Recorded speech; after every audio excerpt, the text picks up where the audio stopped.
Hello बच्चों, कैसे हो? अच्छे ही होंगे। उम्मीद करते हैं कि सब अच्छे होंगे, स्वस्थ होंगे, खुश होंगे।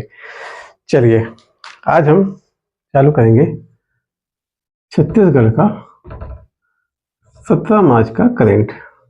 ठीक, देखिए छत्तीसगढ़ में 17 मार्च में जो सबसे इम्पोर्टेंट न्यूज़ है वो है कि मंत्रिपरिषद की बैठक हुई। ठीक, इस बैठक में कुछ बहुत ही महत्वपूर्ण निर्णय लिए गए हैं, जैसे कि सुनते जाइए, एक एक है, उसको आप नोट्स बना लीजिएगा। ठीक, काफ़ी सारा है, लिखने में बहुत टाइम लग जाएगा, तो आप उसको सुनते जाइए। तो मंत्रिपरिषद की बैठक में कौन कौन से विधेयकों को अनुमोदन मिला है जो इम्पोर्टेंट है। पहला न्यूज संबंधित है आपका मंत्रिपरिषद से। ठीक, मंत्रिपरिषद बैठक से, है ना। देखिए, पहला है एक मीडिया कर्मी सुरक्षा अनुमोदन विधेयक लाया गया। इसको अनुमोदित किया, मतलब मंत्रिपरिषद ने अनुमोदित कर दिया है। अब ये कहाँ जाएगा? अब संसद में जाएगा। ठीक, तो मंत्रिपरिषद का अनुमोदन मिल गया मीडिया कर्मी सुरक्षा अनुमोदन विधेयक पे। ठीक, भू राजस्व संहिता 1959 है, इसका संशोधन पे अनुमति मिला है। और नगरीय क्षेत्र में आवासहीन जो व्यक्ति हैं उनको पट्टाधिकृत अधिकार जो देना है, उससे संबंधित एक विधेयक को मतलब कि अनुमोदन किया गया है। माल और सेवा कर संशोधन विधेयक लाया, मतलब उसको अनुमोदन दिया गया, माल और सेवा कर संशोधन विधेयक को। एक नक्सलवाद उन्मूलन नीति लाई गई है। ठीक, इसको भी अनुमोदित कर दिया गया है।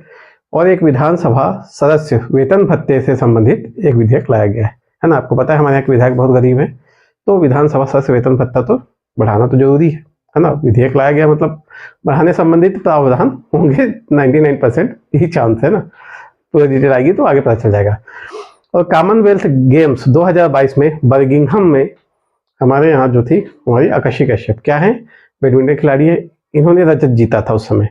इनको डीएसपी पोस्ट में नियुक्त करने संबंधित एक प्रस्ताव को अनुमोदित कराया गया है।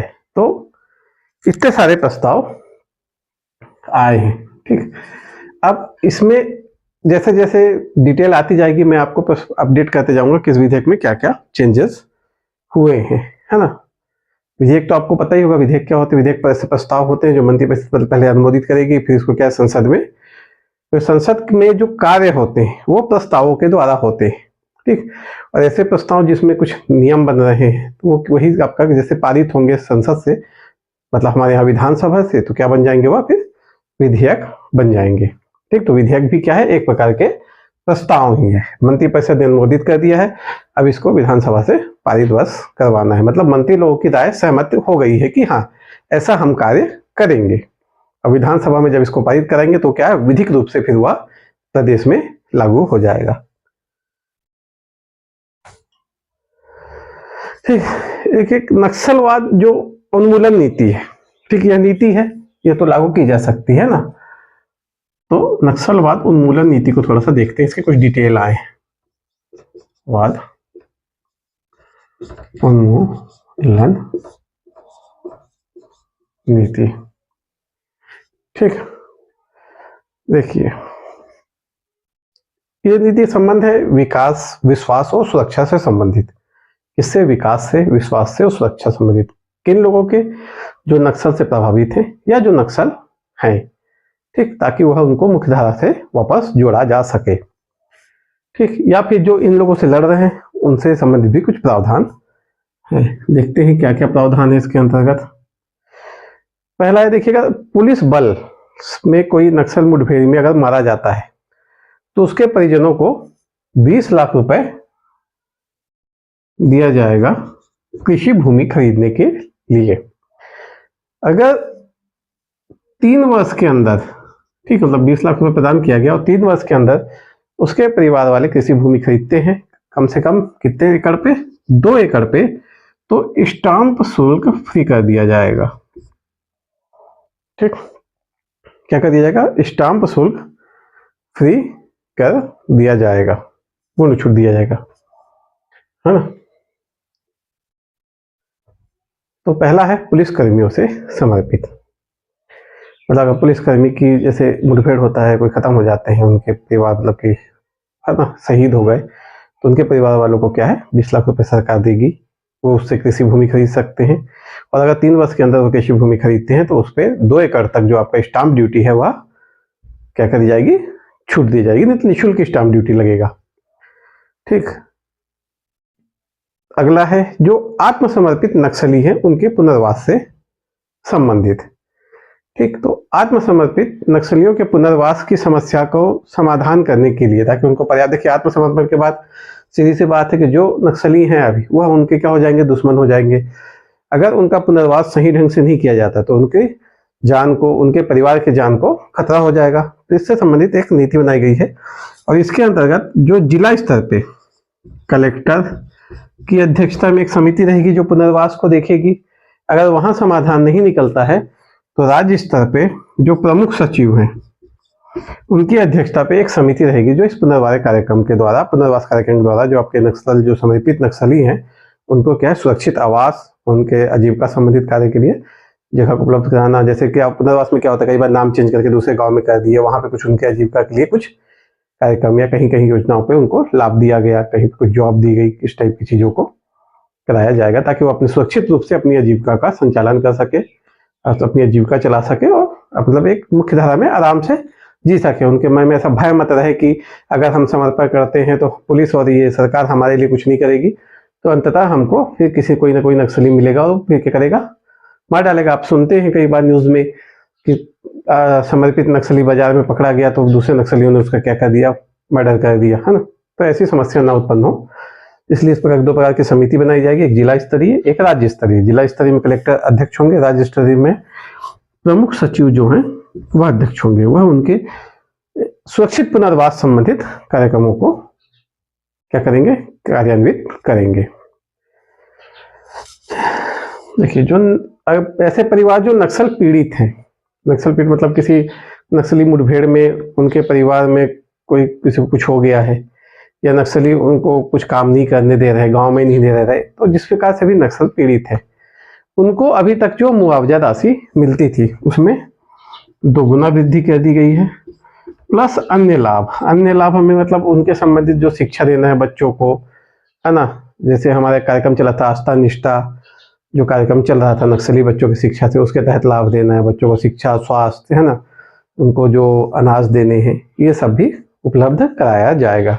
मुख्य जो है कि यह जो आर्थिक मतलब जो भी अनुदान दिया जाता था या मुआवजा दिया जाता था उसमें 2 गुना वृद्धि कर दी गई है। यहीं पे अगर परिवार का कोई कमाया जाने वाला, ठीक, क्या कमाया जाने वाला सदस्य अगर नक्सली हिंसा में खत्म हो जाता है, ठीक है, उसकी हत्या नक्सलियों द्वारा कर दी जाती है, तो अनुकंपा नियुक्ति के तहत उसके परिवार के एक सदस्य को क्या दिया जाएगा, शासकीय नौकरी दी जाएगी। ठीक, या अगर नौकरी नहीं लेता, अगर नौकरी नहीं दे पा रहे हैं, उपलब्धता नहीं है नौकरी की, तो 15 लाख रुपए दिया जाएगा। ठीक, इसमें भी वही है, 3 वर्ष के अंदर अगर 2 एकड़ तक ये लोग कृषि भूमि खरीदते हैं तो उसमें स्टाम्प शुल्क की क्या है, पूरी छूट रहेगी, विदाउट। ठीक, चलिए सीधा देखते हैं। देखिए, पहले नक्सली समर्पित करते थे तो जितने राउंड गोली देते थे उनको 5 रुपए प्रति राउंड की जगह मतलब पैसा दिया जाता था, आर्थिक सहायता दी जाती थी। अब अगर नक्सली समर्पित होते हैं तो उनको प्रत्येक राउंड 50 रुपए दिया जाएगा। ठीक, 5 रुपए से पहले कितना था, 5 रुपए था, अब कितना देंगे, 50 रुपए देंगे एक राउंड का। ठीक, अगर 5 लाख से अधिक का, अच्छा हाँ, इसके साथ ध्यान रखना है कि समर्पित होता है, अगर समर्पण करता है, समर्पण पे 25,000 की एक अलग सहायता दी जाएगी। ठीक, समर्पण प्रोत्साहन राशि कहती है 25,000 दिया जाएगा। यहीं पे अगर जो नक्सली है वह इनामी है, ठीक, जिसपे सर पे 5 लाख से ज्यादा का इनाम है, वह अगर समर्पित मतलब समर्पण करता है, आत्मसमर्पण करता है, तो उसको कितना दिया जाएगा, उसको दिया जाएगा आपका 10 लाख। ठीक, कितना दिया जाएगा, 10 लाख। ये 10 लाख बाकी जो फायदे मिल रहे हैं उसके अतिरिक्त रहेगा। ठीक, बाकी जो भी फायदे दिए जा रहे हैं ना उसके अलावा ये 10 लाख उनको दिया जाएगा। और वही है कि इस अच्छा हाँ, ये 10 लाख कैसे दिया जाएगा? देखो ऐसा नहीं है, गवर्नमेंट बेवकूफ नहीं कि अब सोचो कि कोई नक्सली है वो सोचे कि 5 लाख का इनाम है, वो सोचे कि यार चलो मैं आत्मसमर्पण करता हूँ 10 लाख लेता हूँ फिर नक्सली बन जाऊंगा, तो ऐसा नहीं है। वो क्या करेंगे, जब ऐसा कोई व्यक्ति समर्पण करेगा तो इस 10 लाख को क्या करेंगे, सावधि जमा में गवर्नमेंट जमा करेगी। ठीक, सावधि जमा में जमा करेगी। इस पर 3 साल तक नजर रखेगी, इसकी मतलब क्रियाकलाप कार्य कैसा है, वाकई सुधरा है कि नहीं सुधरा है, कि 10 लाख के लालच में सिर्फ समर्पण करने आ गया, पैसा मिला तो फिर गायब। तो 3 साल तक निगरानी करेगी। इस 3 साल में इस 10 लाख का जो ब्याज है वह नक्सली को दिया जाएगा। ठीक, 3 साल पूरा होने पे यह रकम नक्सली को दे दी जाएगी। इस पे अगर वही आपका 3 साल बाद समीक्षा की जाएगी एक समिति द्वारा, उसको ऐसा लगे कि हाँ अब ये सुधर गया है, दोबारा नहीं जाएगा, तो फिर क्या उसको राशि दे दी जाएगी। और उस राशि पे अगर ये फिर वही क्या है कि आपका अगर जमीन खरीदता है, किसी भूमि खरीदता है, तो 2 एकड़ तक स्टाम्प ड्यूटी से क्या मिलेगी आपको, पूरी तरह की छूट हो जाएगी। ठीक, यह नीति कितने साल के लिए लागू होगी? 5 वर्ष के लिए। यह जो नक्सल उन्मूलन नीति है 5 वर्ष के लिए लागू की जाएगी। और इसको लागू होने के 60 दिन के अंदर सभी विभागों को सूचना दिया गया कि 60 दिन के अंदर आपको अपडेट करना है जो भी इसमें प्रावधान दिए गए हैं उसको। ठीक, तो 60 दिन के अंदर आपको सारे प्रावधानों को अपडेट करना है। चलिए ठीक है ना, एक इंपॉर्टेंट नीति है, इसके प्रावधानों को अच्छे से पढ़िएगा। आगे आने वाले किसी भी एग्जाम के लिए मेरे ख्याल से बाकी सब में ये सबसे ज्यादा इंपॉर्टेंट रहेगा। ठीक, इसको अच्छे से ध्यान रखिएगा।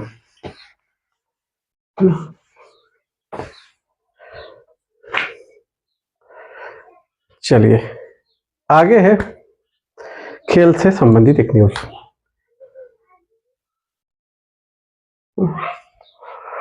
देखिए, जो भारतीय खेल प्राधिकरण है, ठीक, उसने 10 नए खेलो इंडिया सेंटर की स्थापना का छत्तीसगढ़ सरकार को स्वीकृति दी है। कितने? 10 नए क्या बनेंगे? खेलो इंडिया सेंटर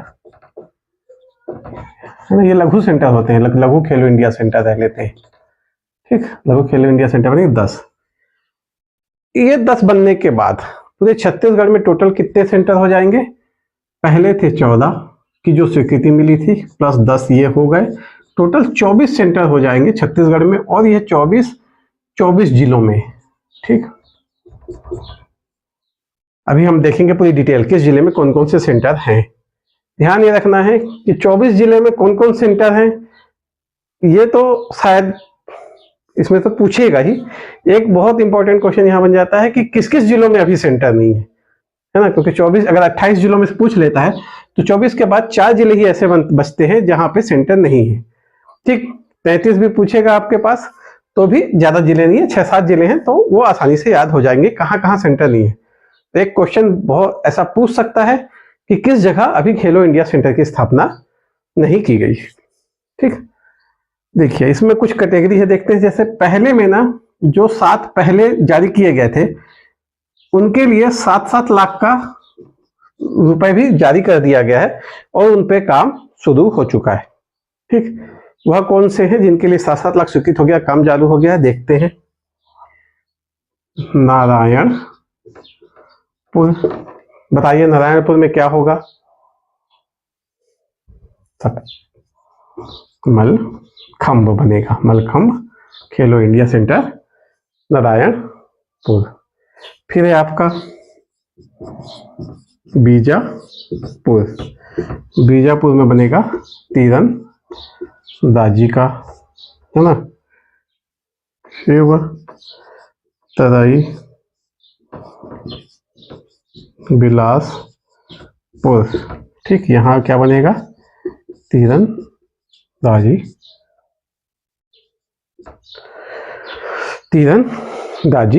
का। देखो आप लोग मेंस लिख रहे हो ना, एक बहुत ही इंपॉर्टेंट मैं आपको सूचना चाहता हूं कि आप अपनी राइटिंग जरूर सुधारो, है ना, क्योंकि बहुत ज्यादा फर्क पड़ता है अगर आपकी राइटिंग खराब है, खासतौर जैसे मेरे जैसी खराब है तो बहुत ही ज्यादा फर्क पड़ता है ना। तो आप अगर राइटिंग खराब है आप अभी से लग जाओ, कोशिश करो कि आपकी राइटिंग सुधर जाए, ठीक। क्योंकि मेंस में थोड़े थोड़े नंबरों से राइटिंग में देखिए हर जगह जहाँ पे किसी को आपको 2 नंबर मिलने चाहिए पर आपकी राइटिंग पूरा है ना, तो वहाँ आपके आधा नंबर 1 नंबर कट जाते हैं, है ना। मेरे पास कॉपी रखी हुई है बहुत, जो मेरे पुराने पेन्स की जो कॉपी है वो रखी हुई है ना। और मेरे पास ऐसे लोगों की भी है जो उन्होंने और भी मेरे साथ निकाला था, और उनके नंबर मेरे नंबर क्यों कम है, अगर हम देखेंगे तो मटेरियल में जो कंटेंट लिखा गया है कमी उसमें नहीं थी, कमी थी राइटिंग में। उस राइटिंग कमी का मेरे नंबर सामने वाले से कभी आधा नंबर कभी 1 नंबर पीछे होते चले गए। और जब आप इसका टोटल वैल्यू निकालते हो ना, मतलब कि कितने नंबर कम हो गए, तो ये मान लीजिए एक पेपर में कम से कम 8 से 10 नंबर का फर्क केवल राइटिंग की वजह से हो जाता है, ठीक। तो अगर आप गंदा लिख रहे हो और पीएससी मेंस देना चाह रहे हो, मेरी इस सलाह पे आप थोड़ा सा ध्यान दीजिए और अभी से राइटिंग प्रैक्टिस कीजिए। आप सुलेख लिखा करिए, है ना। दिन में अभी समय है, मेंस पेपर अभी टाइम है, दिन में आप 15-20 मिनट आधा घंटा कम से कम सुलेख लिखिए, ठीक। ध्यान से लिखिए, अपने अक्षरों को सुंदर बनाइए। देखिए बहुत फर्क पड़ता है, क्योंकि मैं तो भुक्तभोगी हूँ, तो मेरे को पता है ना, बहुत ज़्यादा फर्क पड़ता है। तो आप एकदम अनुरोध है आप लोगों से, अगर आप मेंस लिख रहे हो तो अपनी राइटिंग पे बहुत ही ध्यान दीजिए, राइटिंग को सुंदर कीजिए, एक बहुत फर्क पड़ेगा इससे। सेम कंटेंट पे आप दूसरों से बहुत ऊपर हो जाओगे, ठीक। आजकल देखिए इसके साथ आजकल लैंग्वेज का भी फर्क पड़ रहा है कि अगर आप इंग्लिश में लिखते हो तो आप एक समझ लो कम से कम 5 से 10 नंबर आप हिंदी लिखने वालों से ऊपर रहोगे, ठीक। तो जिन लोगों की इंग्लिश अच्छी है, पकड़, देखो ऐसा नहीं है कि इंग्लिश लिखना मतलब कुछ भी इंग्लिश लिखना है भैया, ऐसा नहीं। पकड़ अच्छी होनी चाहिए इंग्लिश में। इंग्लिश में अगर पकड़ अच्छी है आपकी, आपके वो के बहुत स्ट्रांग है, तो आप मेरा जो आपको सजेशन रहेगा वो ये रहेगा कि आप इंग्लिश पे लिखो, ठीक। छत्तीसगढ़ में हालांकि अभी उतना स्ट्रिक्ट नहीं हुआ है, लेकिन फिर भी देखने में आया है कि इंग्लिश जो लिख रहा है उनको कुछ नंबर एक्स्ट्रा हो ही जाते हैं, ठीक। तो राइटिंग का दिखना कैसा है, देखिए कोई भी चीज हो, ठीक। बहुत सारे लोग बोलते हैं यार कवर से लोगों को जज ना करने चाहिए, ठीक। पर ऐसा हमेशा नहीं होता, ठीक। कहीं कहीं आपका सिर्फ फर्स्ट एक्सपीरियंस ही आपका लास्ट एक्सपीरियंस हो जाता है ना। बोलते हैं ना डोंट जज बुक बाई कवर, ऐसा नहीं है, ठीक। कहीं कहीं आपका फर्स्ट एक्सपीरियंस ही लास्ट एक्सपीरियंस हो जाता है, क्योंकि व्यक्ति आपके जो भी आपने लिखा है उसको वो देखिए, आप मेंस में आप जो एक्सप्लेन करोगे वही सब कुछ है, ठीक। वह जो 2 मिनट आपकी कॉपी जांचेगा, एक कॉपी 2 से 5 मिनट जांचने में लगता है टाइम, वह 2 से 5 मिनट ही वह आपके संपर्क में रहेगा, और इस टाइम पे आपने जितना अपना प्रभाव डाल दिया उसके ऊपर, उतने ज़्यादा आपको नंबर मिलेंगे। और पहले ही अप्रियंस में अगर कॉपी खोलते ही उसका मूड ऑफ हो गया, यार इतनी गंदी राइटिंग पढ़ेंगे कैसे, समझ नहीं आ रहा है ना, तो फिर ये समझ लीजिए कि फिर बहुत मुश्किल हो जाएगी, ठीक। तो एकदम ध्यान दीजिए राइटिंग पे ना। कोशिश कीजिए, अभी से कोशिश कीजिए, रोज लिखिए, लिखने प्रैक्टिस कीजिए, कोशिश कीजिए कि सुधर जाए, है ना। चलिए आगे देखते हैं। गरिया बंद में बना है वॉलीबॉल का, ठीक। गरिया बंद में क्या है आपका, वॉलीबॉल का बन रहा है। सरगुजा में क्या है, फुटबॉल,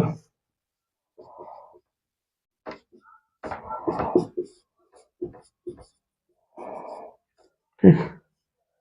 आपका राजनांदगांव में है, क्या है, राजनांदगांव में है आपका हॉकी, ठीक। और साथ में जशपुर में है हॉकी, ठीक। तो ये 7 सेंटर हैं जिनके लिए पैसे आ चुके हैं और काम शुरू हो गया है। पूछ सकता है इनमें से ऐसे सेंटर कौन से हैं, अगर ऐसा ही स्थिति रहा तो कौन से हैं जिनको पैसों की स्वीकृति हो गई है जिनके लिए और काम शुरू है, तो ये आपके 7 हैं, ठीक। चलिए आगे देखते हैं, फिर 7 देखते हैं। देखिए ये वह 7 हैं अब जिनको स्वीकृति हो गई है सेंटर का, वो भी हो गया कि हाँ बनेगा, पर अभी पैसा स्वीकृत नहीं हुआ है, ठीक। कहाँ कहाँ पे है, बालोद, बालोद में है आपका, नहीं,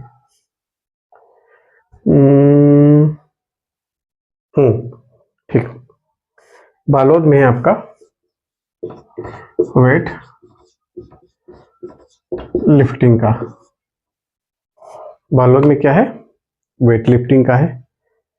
फिर है बलौदा बाजार,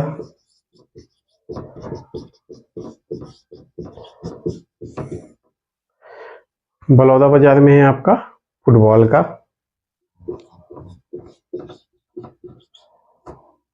बलौदा में क्या है, फुटबॉल का है। दुर्ग में है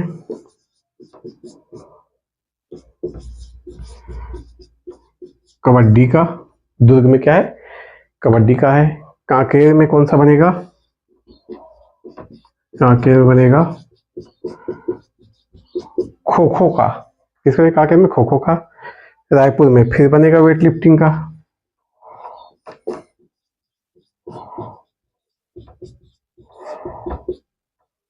ठीक, रायपुर में क्या बन रहा है आपका, वेट लिफ्टिंग का।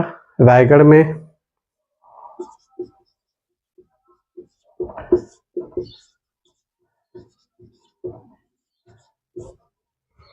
में किसका हुआ, बैडमिंटन का। और सुकमा फुटबॉल का। ठीक, ये है जो सेकेंड स्टेज में पास हुए थे, जिनके लिए भी पैसा नहीं मिला है, अभी ये भी शीघ्र हो जाएगा, है ना। तो इनको भी ध्यान रखना है। ठीक, देखिए इसमें क्वेश्चन कैसे पूछ सकते हैं, इसमें क्वेश्चन ऐसा भी पूछ सकता है, बैडमिंटन एकेडमी कहाँ कहाँ बननी है। ठीक, कहाँ कहाँ बननी है ना। वेट लिफ्टिंग एकेडमी कहाँ कहाँ बननी है। फुटबॉल में हम 2-3 देखे हैं, तो उसको भी ध्यान रखना है। तो इस देखिए, इस आंकड़े को आपको कई तरीके से याद करना पड़ेगा। ठीक, पहले तो किस किस जिलों में एकेडमी नहीं हुई है अभी स्वीकृत।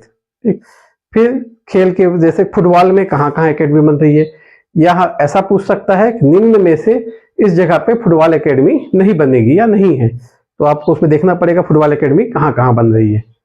ठीक, तो इन चीज़ों को थोड़ा सा आपको ऐसे ऑब्जर्व करके पढ़ना पड़ेगा। तो आपको इसको सेट बनाइए, फुटबॉल एकेडमी कौन कौन जिले में, सिंगल एक जगह लिख लीजिए फुटबॉल इस जगह में, वेट लिफ्टिंग इस जिले में। ठीक, ऐसे भी करके आपको इस आंकड़े को थोड़ा सा क्लासीफाई करना पड़ेगा। चलिए आगे चलते हैं।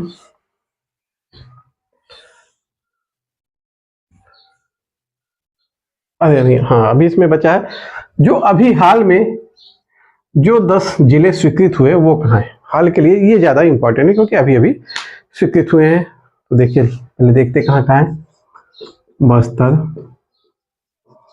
धमतरी, जांजगीर चांपा,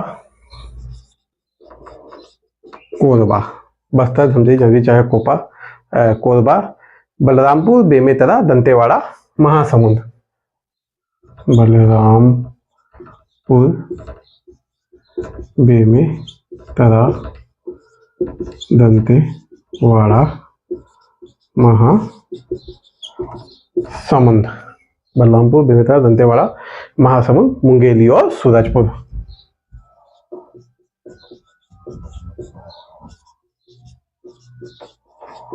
यह 10 जिलों में स्वीकृत हुआ है।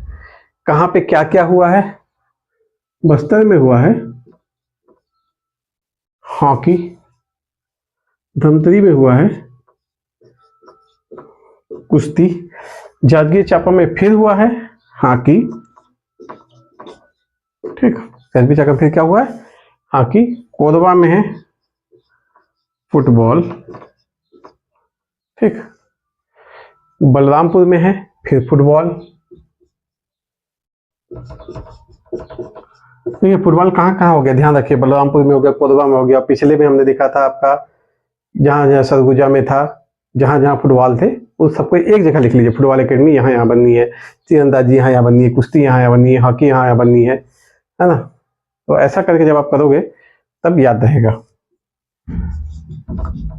कबड्डी बना, दंतेवाड़ा, तीरंदाजी जस्ट बगल में है बीजापुर के। देखिए और खेल में थोड़ा सा इस लोकेशन भी ध्यान रखिए, जैसे कोरबा जो इधर का क्षेत्र आपका जसपुर और इधर सरगुजा नहीं था, फुटबॉल ज़्यादा खेला जाता है, फुटबॉल के लिए प्रसिद्ध है वो एरिया छत्तीसगढ़ में। ठीक, उसके बाद फिर बस्तर में सुकमा आपका, इधर नारायणपुर तक भी फुटबॉल खेले जाते हैं, इसलिए हमने देखा सुकमा में भी फुटबॉल एकेडमी है। ठीक, तो थोड़ा सा इन चीज़ों को भी आप इसको ज्योग्राफी के साथ भी पढ़िए और इसको मैप में पढ़िएगा। ठीक, मैप में आप नोट कर लीजिए किस किस जगह क्या क्या एकेडमी नहीं, तो आपको फिर जल्दी याद हो जाएगा। ठीक, कहाँ हो गया, दंतेवाड़ा तीरंदाजी हो गया, महासमुंद आपका है तीरंदाजी। देखिए कहाँ कहाँ तीरंदाजी हो गया, दंतेवाड़ा, महासमुंद, बीजापुर आपका और बिलासपुर से उतराई, 4 जगह हो गया तीरंदाजी। और भी कहीं है क्या, और भी देख लीजिएगा, है ना। तो इनको क्या तीरंदाजी करके इन 4 जगहों को एक साथ लिख लीजिए, एक बार याद कीजिए, खत्म। ठीक, मुंगेली में है आपका देखिए फुटबॉल, सूरजपुर में है आपका फुटबॉल। इन एकेडमियों को अभी स्वीकृति मिली है हाल में, जो 10 हैं। इसी के साथ आपका आज का करंट अफेयर छत्तीसगढ़ का समाप्त होता है। फिर मिलेंगे आपसे अगले वीडियो में, तब तक आप पढ़ाई कीजिए, अपना कंटिन्यू रहिए और हमारे इस चैनल को ज़्यादा से ज़्यादा शेयर कीजिए ताकि और लोगों को भी इस पहल का लाभ हो सके। धन्यवाद।